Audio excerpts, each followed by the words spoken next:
All right, we'll get started here. Welcome, everyone. My name is Nick Seamy. Welcomed here also by Daniel Yu, and this is the Performance and Sports Science Study Group. Very fortunate to have Nico on here, but without further ado, I want to introduce myself and then also introduce Daniel for some new faces that are in this call. So, like I mentioned, my name is Nick. I'm from Northeast Ohio. I'm a physical therapist and athletic trainer at Akron Children's Hospital, and we have affiliation with the Division I program here at the University of Akron. So I'm able to have a split caseload with high school and college athletes on campus, and then also too have been developing a sports science division here at the university. And then Daniel is an applied sports scientist and strength and conditioning coach with the Orlando Magic, and we've come together for the Performance and Sports Science Study Group, and very fortunate to have all of you guys' support and also to have Nico to come on here. So Nico is an applied sports scientist and sports science researcher, just finished up his PhD at the University of Kansas. During his time at Kansas, he functioned as a graduate assistant at the Jayhawk Athletic Performance Laboratory and sports scientist for their basketball program. And currently he is in the process of transitioning to a sports science and strength and conditioning role with professional basketball. Nico, thanks for your time and excited to have you on here. And for how we'll run today's talk, we want this to be rather informal, more of a Q&A. So as Nico goes on here, he's welcomed everyone on the call to have questions as we go. So if you could raise your hand, Daniel and I will moderate that, and then we'll kind of have questions as we go. If not, we'll have a Q&A portion at the end. So without further ado, Nico, thanks. All right, sweet. Yeah, thanks for having us, for having me here, Nick and Daniel. Really appreciate the product that you guys have started. I took my CPSS a couple months ago, and some of the materials have definitely been super helpful. And just, bringing awareness and support to the sports science community as a whole. So yeah, really glad to be here today. Let me pull up my slides here. Am I able to share my screen, I think? Yes, should be. Yes. One second.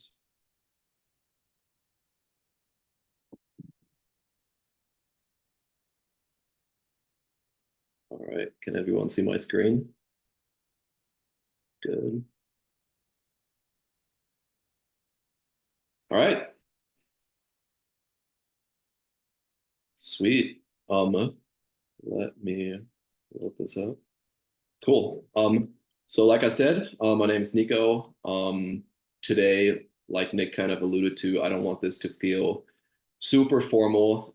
I do have some slides prepared. I'm gonna try to cover a good amount of ground today by not going into too much detail of methodology, stats, things like that when I talk about studies. So if there are questions that you may have, feel free to jump in or wait till the end on anything that I may be able to clarify. But today I want to talk about exploring the applied research model for the sports sciences as a whole, and then applying this to the construct of using force plates to monitor fatigue in my case, basketball, but this model can be applied to any other sport or setting. A little bit about myself. We already discussed this. The accent doesn't really give it away anymore, but I'm from Nuremberg, Germany originally. I've lived in the United States for 8 years now. Have been active in strength and conditioning, sports science, research. So most recently, like Nick said, got my PhD from the University of Kansas, where I was active as a researcher in our lab, but also worked as a sports scientist with our basketball team at Kansas. So got to experience both the academia side of things, publishing research, the more slow type of sports science processes, as well as the applied side, working with athletes on the day-to-day. So that's kind of my background.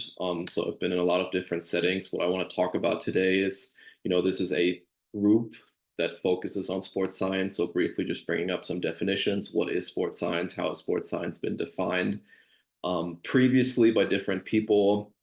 And then getting toward why there might be the need for a framework to answer relevant questions in the field of sports science. There are a number of different frameworks. I like this ARMS model, the Applied Research for the Sports Sciences model by David Bishop that has been proposed in 2008.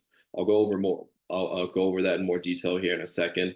And then I want to apply this model to some of the studies that I was able to conduct while I was at Kansas working with basketball, just so that we can see how these models can be applied in the real world.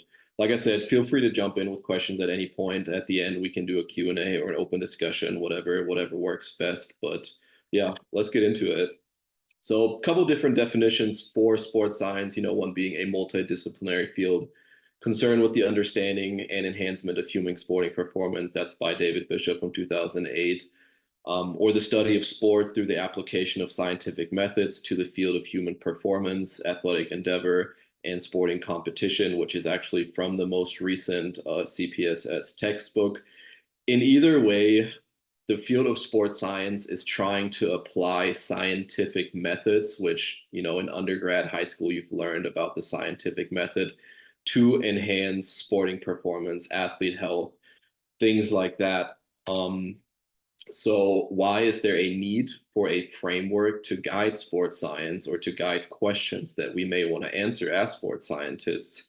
As early as 2003, 2006, some of the studies that are highlighted here have kind of brought up that notion that published research may actually lack proper adoption and application by practitioners. I don't know, some of you guys, if you have your CSCS or are members of the NSCA or other journals, you may every month get the notification, here's the newest 35 studies that have been published, and you kind of browse through what's of interest to you, what can you actually use to implement in your current field or your current setting to actually help you out. And sometimes that can be rather scarce because questions are being asked without there actually being a framework to help practitioners in the sport. So research has been criticized for failing to study problems that may be relevant to practitioners. So there is a need for models and frameworks to, facilitate research adoption. Here we talk about science, we talk about research. These models can be adapted both in like an academic setting. We talked about kind of the slow sports science, publishing research in peer-reviewed journals, but these frameworks and models can also be applied in the applied sports science world where, everything goes a little bit faster and you have to make decisions on a day-to-day basis, but also have some, internal research initiatives. So this 8-step process here is called the applied research model for the sports sciences. First proposed by David Bishop in 2008. I've liked this as a guide to, guide my analysis, my questions, my thoughts behind ideas that we have in sports science, with the goal of those findings actually being applied with the coaching staff, with the support staff, with people like that. So this model suggests a fundamental change in the way many sports scientists think about the research process. And like we talked about in the previous slide, is based on the idea that research currently is often not informing practice. Doesn't mean it's not interesting, but in a lot of cases, it's just lacking that application. So we'll go through these different stages here in a second. I've used this framework throughout my PhD to, kind of guide the questions that I was trying to answer. Those were mostly guided by practitioners that I was working with, but we use this framework to foster the proper adoption, because at the end of the day, as sports scientists, we are trying to help with decision making rather than just running stats or providing visualizations. We want to enhance decision making. And for that, these frameworks can help us guide the process. So like I said, going over what this model may look like when applied in the real world. And like I said, this model can be applied in academia, think your slow sports science research, publishing driven side of things, as well as, part of team internal research and sports science initiatives. All right, so stage one, we have to start with defining a problem, right? Everything starts with a question. A lot of times nowadays, and I know other people have talked about this, organizations want to start with a technology or want to start with a program or a software, rather than starting with a problem and then taking the next step. Okay, what are the best tools that we can use to answer that question? One thing, obviously, you guys know this from looking at research, reading the books, going on social media. Force plates have become a huge and central tool to test and monitor athletes. However, even though they have experienced such heavy adoption, there's still kind of a lack of peer-reviewed evidence with regards to which tests, what kind of variables may actually be most sensitive to different kinds of fatigue or changes in training exposure, especially in higher level athletes. And then a lot of times the selection process of, okay, which kind of test do I want to use? Which kind of metrics do I want to take from that test? That can be a lot of times very overwhelming. And this slide here is meant to look overwhelming, right? Any one of you that has worked with force plates, especially the modern softwares, whether it be Hawkin Dynamics or Bald, there's a crap ton of metrics and phases and subgroups that come from these softwares, which is awesome, but a lot of times it can also help, or it can also muddy the waters a little bit. So there's just a lot going on. So trying to get clarity for which of these tests and which of these variables may actually be worthwhile looking at with regards to different outcomes. In our case here, that may be fatigue monitoring or monitoring athlete status in response to changes in training exposure. It could also be in rehab settings or tracking performance changes over time. So that's our first step, is we have to define the problem.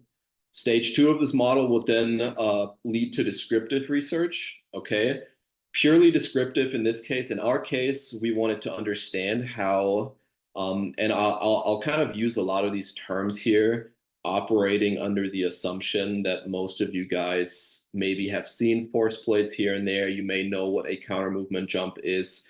I just didn't want to, go too long and first explain, what a force time curve looks like and what a counter movement jump is. So kind of operating under that assumption, but definitely feel free to jump in or ask questions at the end if you have anything. But in our case here, we first ask that question. Second step is that descriptive research piece. In our case, we do want to understand, how do counter movement jump force time characteristics change over the course of an entire collegiate basketball season. Purely descriptive, nothing predictive. We really just wanted to see how these constructs change over the course of an entire basketball season, describing what we see. What we found was essentially there was performance significantly increased for a lot of different metrics, both from a force production standpoint, but also more like the strategy type metrics significantly increased. So we saw performance increases moving from the preseason period into the different in-season periods, whether that's non-conference schedule, conference schedule, and in the postseason also. Leading us to kind of that conclusion, well, does the preseason maybe present as a more stressful phase of training, which in a lot of cases, just speaking without looking at the data, that could be the case. So this study here would be purely descriptive, but then taking a step further, we did observe some changes, right, in our performance construct, in our neuromuscular performance here. But now we want to understand, okay, how do training and competition training volumes and intensities actually impact these fluctuations? So what caused these fluctuations to happen, right? We described in stage 2 that there are some fluctuations, there are some changes, but now we want to take it a step further and actually understand what may cause these changes or these fluctuations. So then stage 3, called predictors of performance. While descriptive studies help us to find a direction of where to look for possible solutions, stage 3 involves research to better actually understand factors that are likely to influence performance.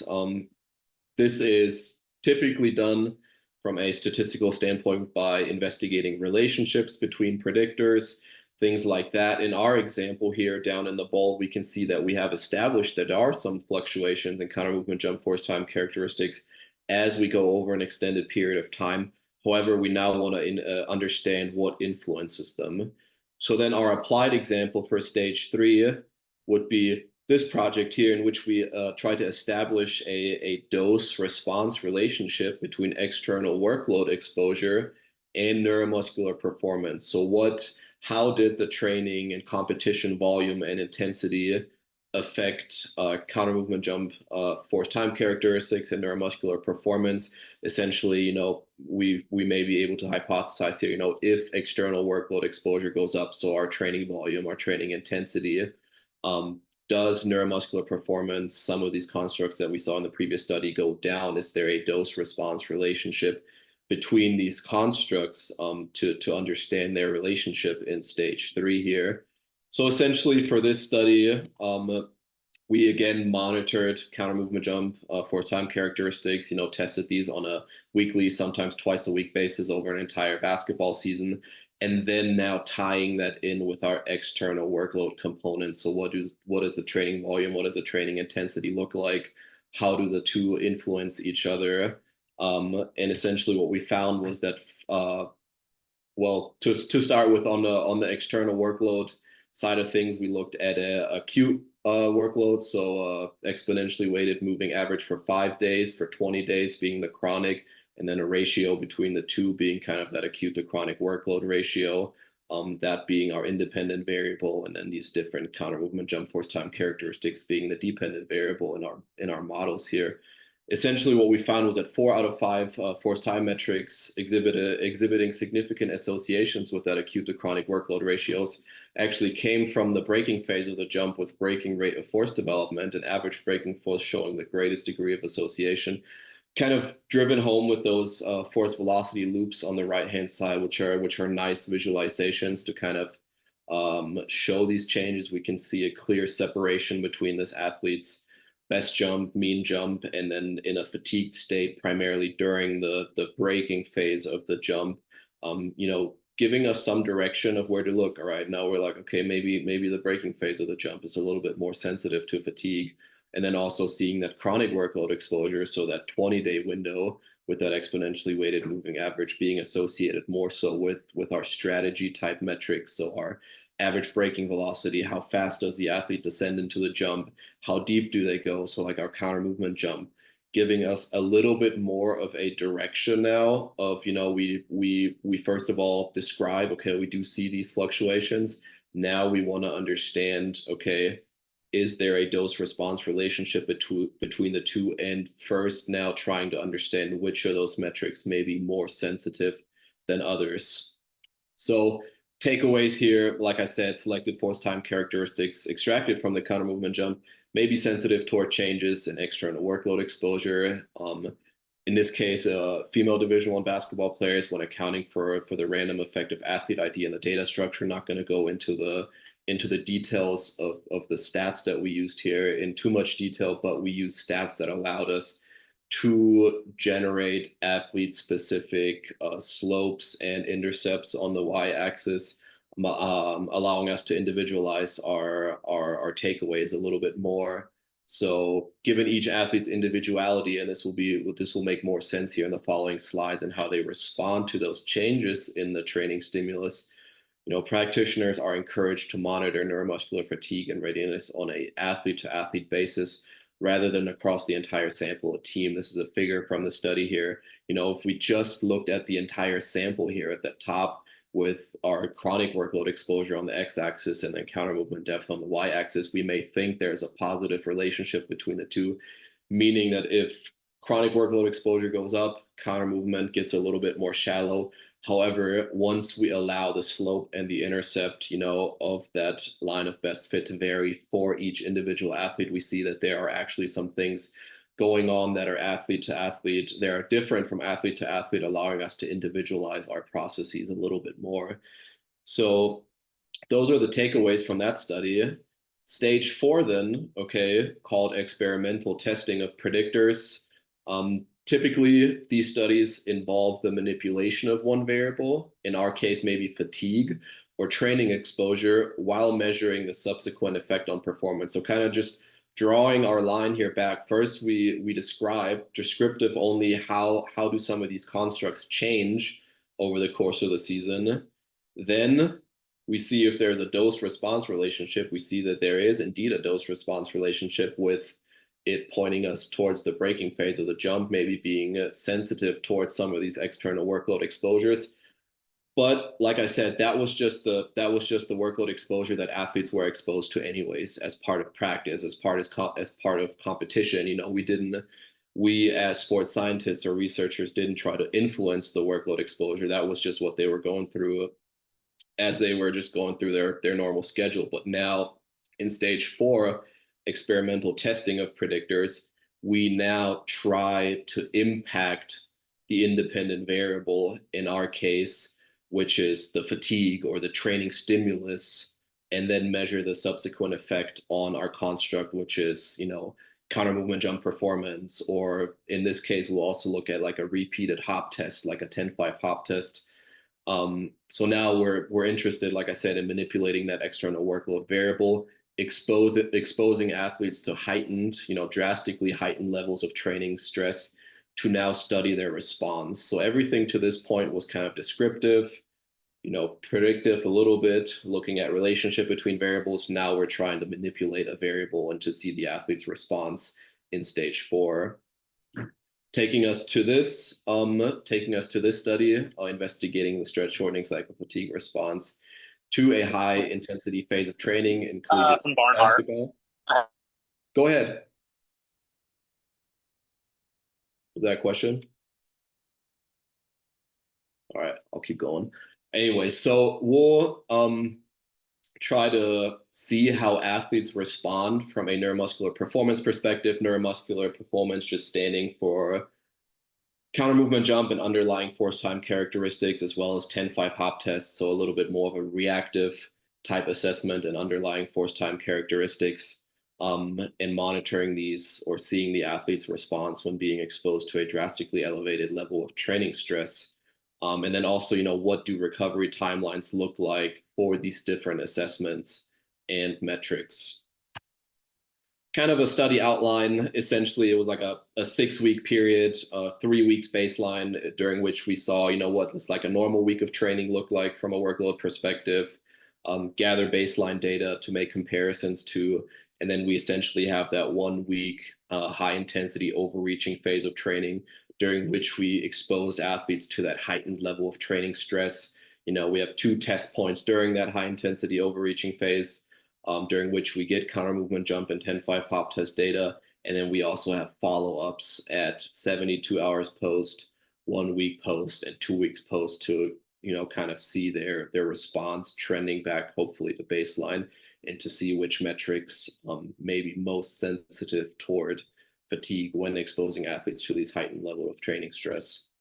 We can see that over the 1 week intervention period, athletes were indeed exposed to significantly higher training volumes and intensities. I mean, we saw standardized effect sizes in the 2s and 3s. So volume and intensity was up for both intensity-based metric as well as more like your volume-based metric. So we can operate under the assumption that athletes actually did experience fatigue that was out of the normal. And then our data essentially here, right? I said we had a baseline assessment, acute 1 and 2 are during the intensive phase of training, and then we have follow-ups at post 72 hours, post 1 week, post 2 weeks. The orange flash signs here essentially mean that performance for these metrics was significantly depressed, but returned by 2 weeks. And then the red flash essentially means that performance was still significantly depressed at post 2 weeks, which we have, for instance, here, orange flashes for jump height, reactive strength index modified, breaking phase duration, and then jump height, reactive strength index modified, average and peak for the 10-5 hop test, so our reactive strength assessment.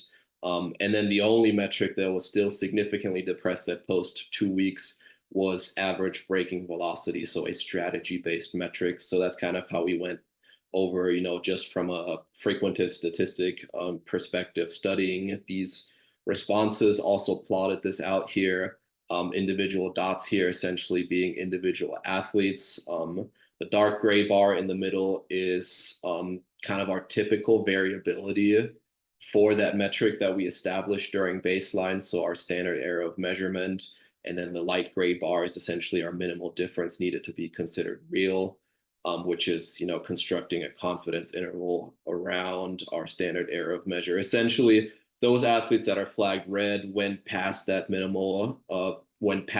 rather robust threshold, while orange means, okay, they went past the normal variability in the data, but didn't pass the robust threshold. And then black essentially means they just kind of fluctuated in the normal range of variability that we expect during like a non-fatiguing phase, which was the baseline period. Essentially, from the counter movement jump, actually jump height and average braking velocities were the metrics that saw the largest effect sizes and the highest percentage of athletes that dropped below into the red at different time points and actually took the longest to recover and come back to baseline. And then the same was true for average jump height and average and peak MRSI, so reactive strength index modified from the 10-5 hop test.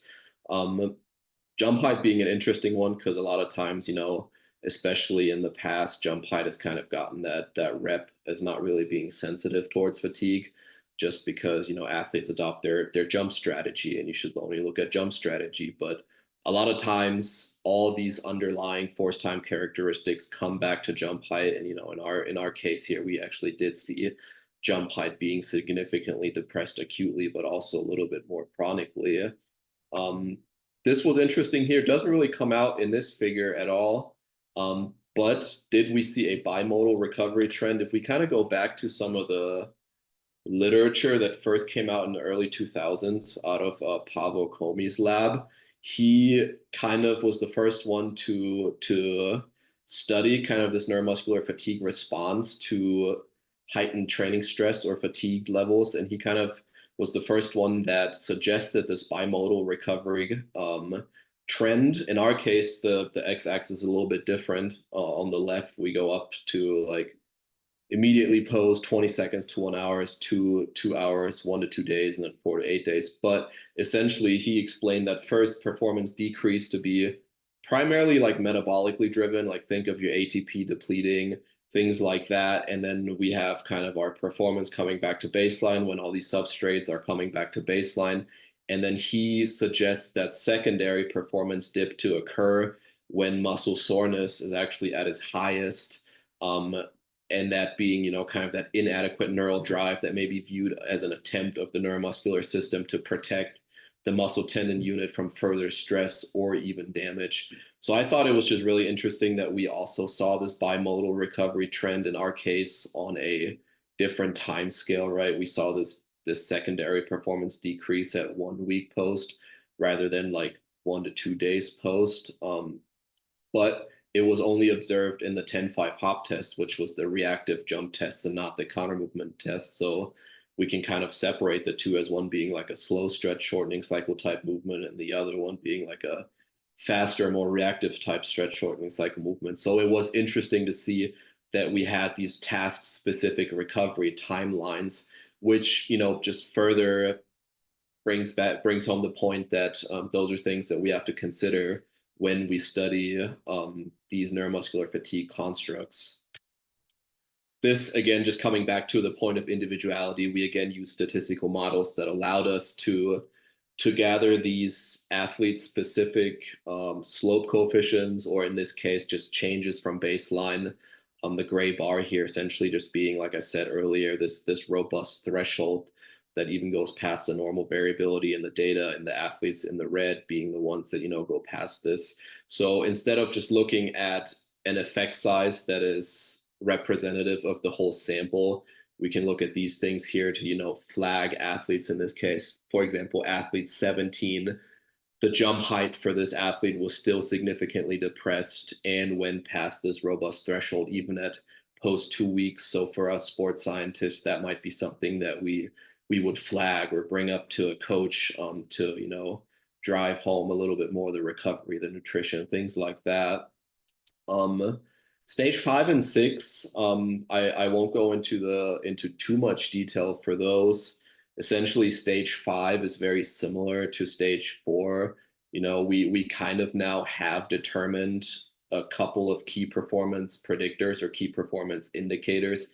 Predictors maybe not the right word in our case, looking at fatigue, but we have established a couple of metrics from a couple of different phases, from a couple of different tests that we might want to look at with regards to studying fatigue or studying how athletes respond to heightened levels of training stress. So stage 5 essentially seeks to determine best interventions to alter chosen predictors of sports performance. And those need to be strongly guided by the previous two stages where factors likely to affect performance have been identified. So, kind of going step by step down the line for that arms model. Stage 6, and this one is really, really hard to implement when you work in applied sports science, or you work in the applied setting where outcome is the number one thing. Like, think of a professional sports team where the athletes are not there to help you collect data. The athletes are there to win games and make money. So intervention studies in those settings are typically very hard to implement because stage 6 here kind of tests whether an intervention has a substantial positive or negative effect on sport performance when delivered under optimal / ideal conditions. And those of you that work in sports and that do collect data and that do try to do these things, the settings are rarely ever optimal and ideal. And there's a lot of hoops that you got to jump through, and just things that you have to work around, whether that's, training schedules or things that are just completely out of your hands. So these intervention studies may be very feasible in like a sports science lab if you work in academia, but in the applied side, a lot of times they're not super feasible. So you just got to do, work around these things and do the best of your ability. And this kind of brings us to stage 7 here, which we'll have an example for stage 7. But like I said, if you work with athletes, if you work in high performance sports, these conditions are rarely optimal and ideal, but you have the ability to identify what is not optimal, what is not ideal. And those are essentially just barriers that we have to uptake. And some of these we may be able to influence. Some of those we might not be able to influence, but some of those barriers we may be able to influence. So researchers often fail to appreciate issues that constrain the work and procedures of coaches and support staff, right? You do have to have an appreciation for these things if you want to have an impact. Stage 7, therefore, is concerned with barriers to uptake for the new idea. What limitations did we as sports scientists identify or establish in the previous steps? What were some hurdles that we have to jump over? What were some things that we, in our heads, hoped that would go a little bit more smooth, but then when we collected the data, it actually wasn't that smooth? Like, take note of these things, because some of these things we maybe actually do bring up and influence. So for any implementation to occur, an appreciation of the infrastructure to coaches, athletes, and support staff is definitely required.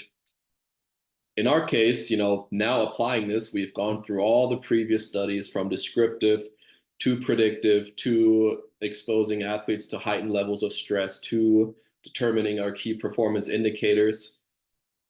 In our case, maybe one thing that we ran into was, and some of you guys may use this, Hawk and Dynamics in our case does a really good job with this, but the environment that you expose athletes to, the instructions that you provide athletes with when performing these tests can, to a great degree, influence the outcome and the reliability of your measurements. For example, in our case, we observed that when we allowed athletes to see their own scores and their teammates saw their scores, and we had a leaderboard up in which the athletes were ranked, their intent seemingly went up and their performance seemingly went up, compared to if the following week we wouldn't have the leaderboard up and we wouldn't have that kind of environment, then performance would go down. And just from a perspective of us wanting to collect quality data, that makes it harder for us to interpret whether change over time is real, or was it just due to the environment that we were in? Was it due to the instructions that we gave? So in our case, a barrier was, or a limitation was, what kind of environment do we collect this type of data in? So essentially, we wanted to then look at this and over an 8-week period, exposed athletes, 1 week this, 1 week that, expose them to 2 different kinds of feedbacks, one being that social comparison feedback condition, in which we had a big monitor in front of the force plate on which everyone in the room, the coaches, the players, were able to see the athlete's score, and then the score was also displayed on a leaderboard, so kind of to drive that motivation home. And then in the other condition, which was the visual feedback or individual visual feedback conditions, only the athletes themselves were able to see their score. No one else saw their score. They had a little tablet in front of them after the jump. If they wanted to, they could look at the tablet. So we had that individual visual feedback condition and then that social comparison feedback condition. And we wanted to see if there, from a statistical standpoint, actually was a difference in performance output, but also in reliability. So does one make for a more stable measure versus the other one? Essentially, what we found was, or what we thought was going to happen, was actually true. We did see statistically significant performance increases in this social comparison feedback condition for all metrics besides time to takeoff, that being more of like a strategy-based metric anyways, but things like jump height, things like braking rate of force development, things like impulse and force-based metrics, all were significantly higher when we expose athletes to that social comparison feedback condition compared to the individual visual feedback condition. And then also from a data stability and reliability perspective, we saw more stable coefficients of variations for strategy-based metrics. High within session reliability was seen for all variables. However, we did see less variability, and less variability here being a good thing, right? Less variability means that we have a more stable measure that we can observe probably better change over time with. So we saw less variability for selected metrics in the social comparison feedback condition. And for us, that kind of drove home our point that we saw as a barrier or as a limitation. So as sports science staff or as coaches, we now want to keep that environment consistent if we are tracking these changes over time. Otherwise, that could influence the quality of our data. So that then was an example of stage 7. So what were some limitations that we identified? And this is just an example, right? In our another barrier that we potentially could have done another study on, we just didn't have the time. Sometimes athletes come in with their ankles taped, and sometimes athletes come in with their ankles not taped. What is the difference in force output, especially in like a ankle stiffness type test, like a 10-5 hop test, when an athlete has more range of motion in the ankle not being taped versus being taped? Like, those are all some of these barriers and limitations that you may run into that may or may not you be able to influence, but you can do, internal studies, internal research, run the numbers on it to see if there was actually something there. And this again, just being the drive home point of individualizing data. We've had certain athlete that did jump higher in the social comparison feedback condition versus others, so we can again individualize our type of feedback or the type of environment that we put athletes in. But main point, just keeping it consistent over time. And then stage 8 essentially is just implementation in the sporting setting, right? We went through all these different steps to then arrive at a point where we're confident that we can implement this certain type of intervention. We can use this certain type of test. We can use this certain type of metrics and then actually implement it and then review. So implementation, or for transfer and adoption of research outcomes to be effective, evidence must show that the use of the innovation is feasible and effective in practice, and of course more effective than current practice, and that can then foster adoption. So a lot of information. Like I said, I didn't go in too much detail into the methodology and the stats and all that kind of stuff for the different studies. So if there are any questions on method, stats, or even anything else, happy to answer it now. But also we'll leave this QR code up here if you want to scan that. That takes you to my research gate. So all the studies that I just talked about are on my research gate, or if you hit me up on LinkedIn or other places, happy to send them over or even share the slides, just reach out.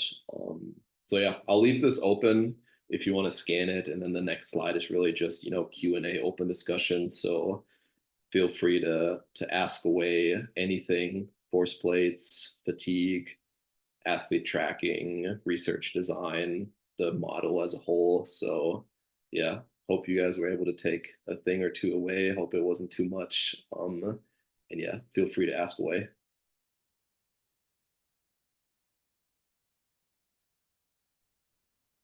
Uh, I have a question regarding like the use. Did you ever use it like before a lift? So, for example, when athlete came in and then you saw like, is he at a certain percent of his max?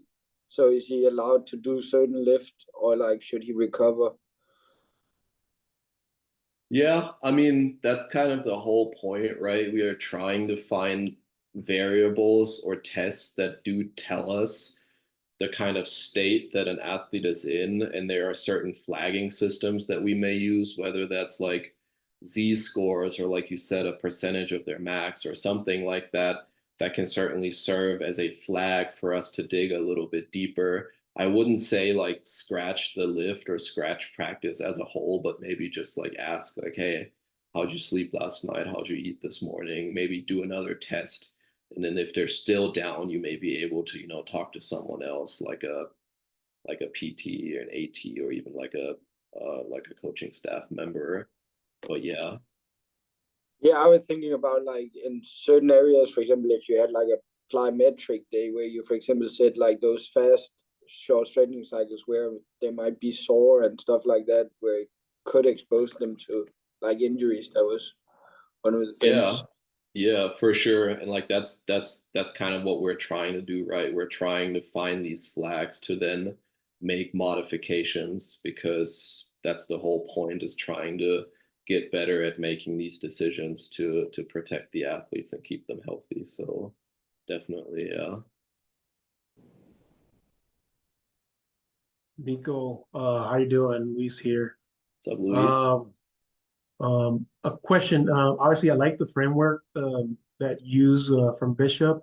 Now, I'm curious, is there any other like framework that has been proposed by chance? Um, I don't know about like a comprehensive framework like Bishop's framework. There are a couple of other ones. A lot of them come from like the business world, especially when it comes to like determining key performance indicators. There's one by Hootmeyers et al., I think, that is based on like a paper from the business world. So if you shoot me a DM, I can send you that paper. I just don't know the title from the top of my head, but I've used it before and I've talked about it. For sure. Thank you. Yeah.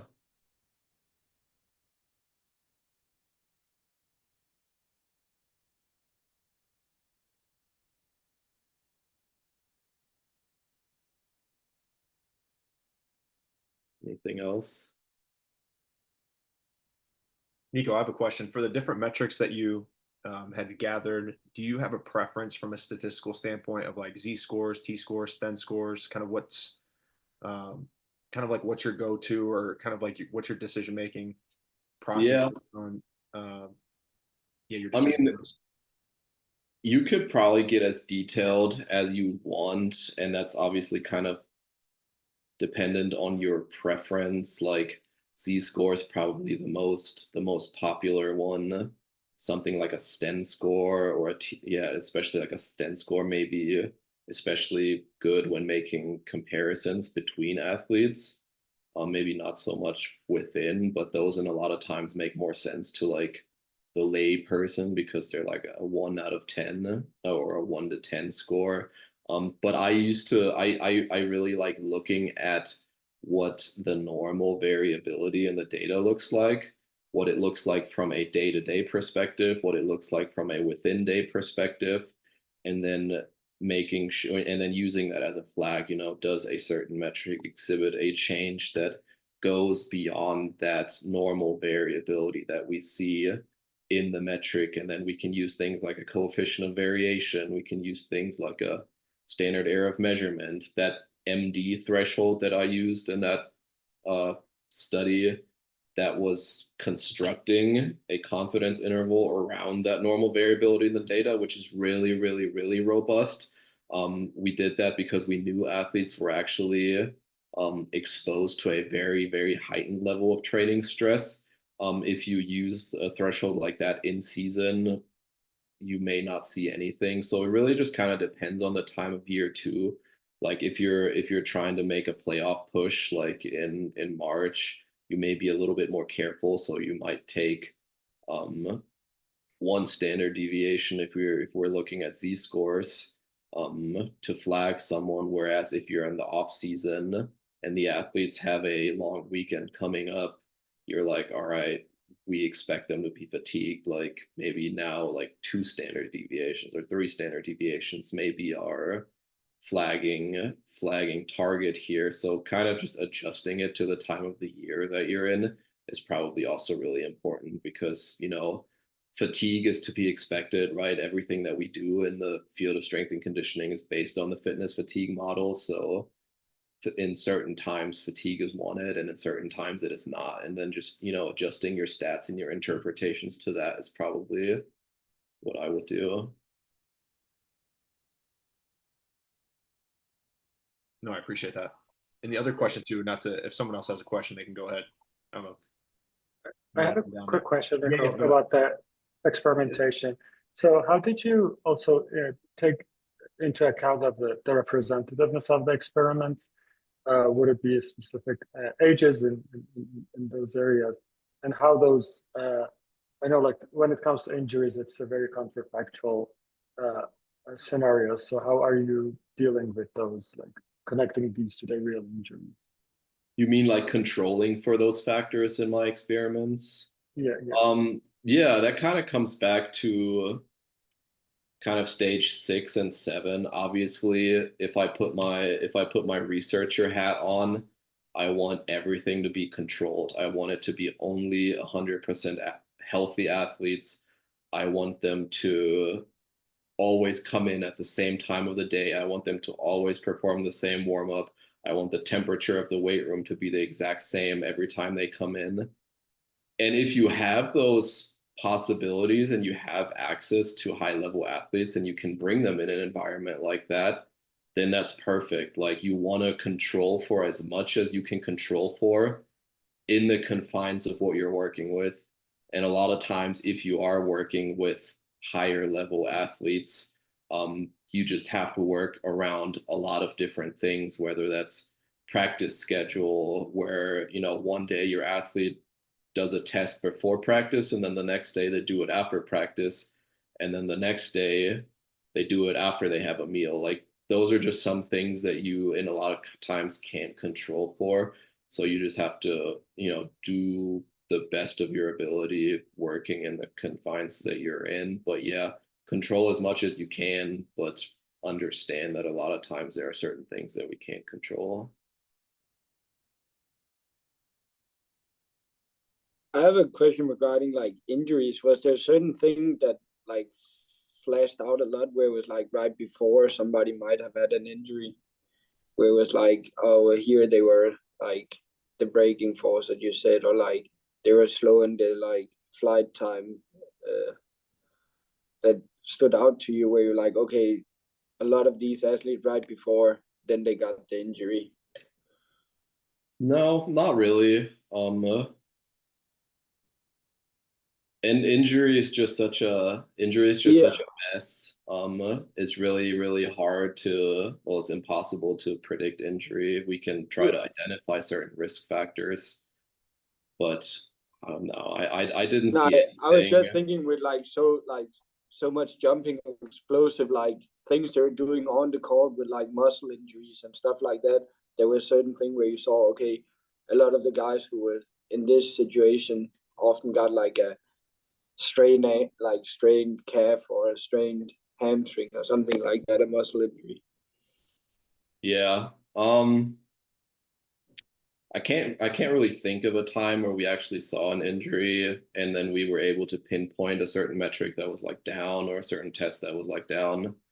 Um, it kind of depends, right?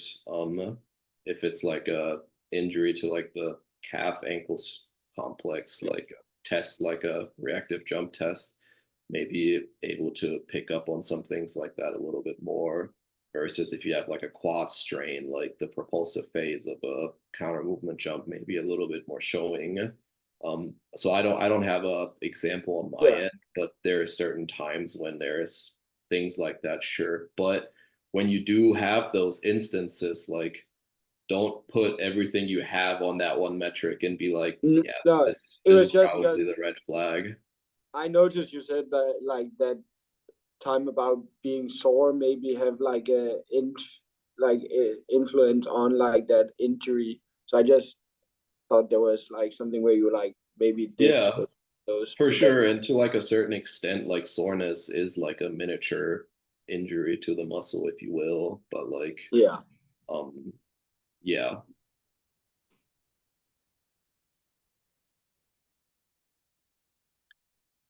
Nico, I have two things that kind of build off that nobody else has questions right now. So to that piece of athletes you mentioned that were included were all relatively healthy, correct?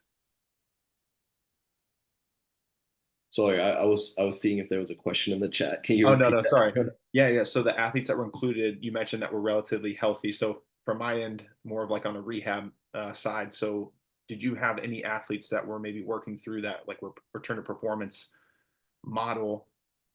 And then are you treating them separate, or are you guys testing them while you guys are running some of this descriptive data? Or are you not having them Yeah. included at all? Or, like, how do you kind of take in some of the athletes that might not be able to be full participants in practice? Yeah, so they're still being tested for the actual research, or for our interpretation of our research question.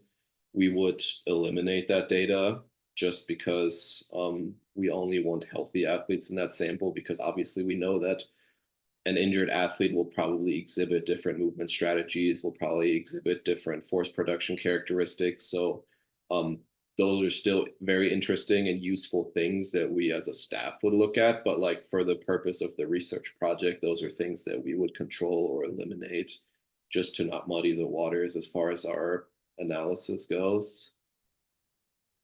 And then another point too, to kind of go back on another topic, is the idea of normal variation for an athlete and then maybe for the team. And I've asked this amongst other sports scientists, and I'm curious to kind of get your input on the basketball side. Like, how many data points, dependent upon obviously the context of the season, that you have found is enough to say with a little bit more confidence that this is typically the normal variation?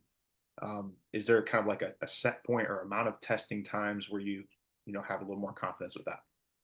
Yeah. Obviously, the more the better. It's kind of like your sample size question. Like, yeah, the more the better. But the learning effect is definitely something that you do have to account for, especially if we have an assessment that an athlete has not done before on something simple like a counter movement jump. I've seen it take up to 3 or 4, maybe even 5 or 6 sessions with a handful of jumps each for their, performance in this case, not variability, performance to kind of, rise, because they're getting more familiar with the movement. And then maybe after 5 or 6 test days, it kind of levels out. So I think it's really dependent on the test itself, how complex it is, and if they've done it before or not. That's kind of what I've seen with counter movement jumps. Like when we get a athlete do a test for the first time when they come in June, I don't take too much stake in their improvement over the first couple of weeks, because I know it's probably them, learning the movement and getting better at executing that movement. And then usually that performance piece leveling out also means obviously that the stability and the reliability of the measurement becomes better as they are getting more accustomed. But yeah, that's a big thing. Definitely, if you have someone do a new type of assessment, have them do it a couple of times until you kind of see your data becoming a little bit more stable. Because otherwise you might chalk it up to your awesome SNC program, which it can be. I'm not saying it can't be, but in reality, it might have just been them, doing the movement a second or a third time and getting better at the actual movement, rather than there being a true physiological adaptation. I appreciate that. Yeah. Nico, great presentation. I got a quick question for the first one of the initial studies that was looking at like descriptive work with acute to chronic. You guys found mostly like breaking phase metrics that changed with like increase in workload. But then in like the experimental study, you guys saw like multiple changes across different phases, right? Why Yeah. do you think that was where like initially with the increase in workload, it's mostly breaking phase, but then at another study with the increase in workload, you see changes across multiple stages of a force plate jump? Yeah, I think probably that's a great question. Probably two pieces there. One, probably that in the first one, we kind of just went through the normal motions. Like there might have been some fatigue present as athletes go through the season. And then in the second one, we obviously purposefully exposed them to a much, much, much higher training stimulus to study how some of these constructs respond and then trend back to baseline and what that timeline looks like. So I think one piece is just the stimulus that they were exposed to, and then the other one is also the type of analysis. One was kind of correlational, and then the other one was, well, it was essentially descriptive, but manipulating that independent variable. So good questions, and that just again, tells us that one study is probably not going to answer a question for forever. There's more because setting to setting, stimulus to stimulus, it might change, but those are some explanations that I could think of potentially. Awesome, great. Thank you. Yeah.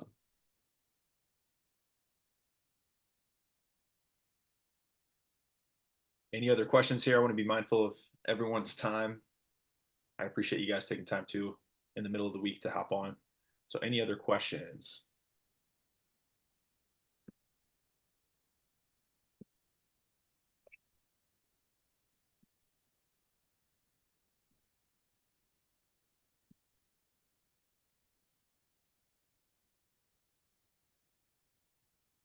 Thank you very much, Nico. Very good presentation.